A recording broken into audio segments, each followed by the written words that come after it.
Hello everybody, welcome back to my YouTube channel. So guys, in this video I'm gonna be showing you how to fix this type of error while using effect on TikTok. Okay guys, if you want to use your favorite effect to make a TikTok video and showing an error, this effect doesn't work with this device. So how can you fix this issue? Just simply close this page.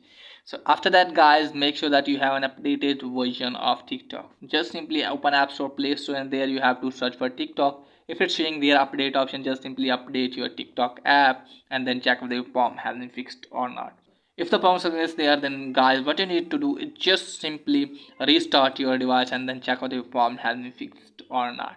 And if the problem is there, then you have to open TikTok and then you have to wait for a while and just simply tap on profile and then tap on three lines. Go to settings and privacy, scroll it down and just simply tap on report a problem. Let me tell you that you have to take a screenshot of your problem first and then go to the step.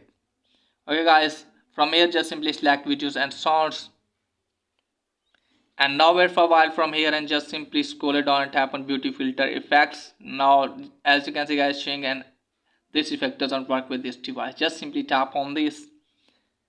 Now wait for a while from here. Is your problem resolved? So you have to tap on no and just simply tap on need more help. And here you have to briefly explain about your problem. So I have already copied and given in the description as well, so you can copy from there. And now tap on this one gallery icon and then you have to select that screenshot. Okay guys, just simply tap on this and it will redirect to your gallery and then you have to select your screenshot and just simply tap on submit and your request will be submitted and TikTok team will contact with you within 48 hours, and after that they will fix your problem as soon as possible. So that's it guys for today's video. If the video is helpful, please like the video or subscribe my channel. Thanks for watching.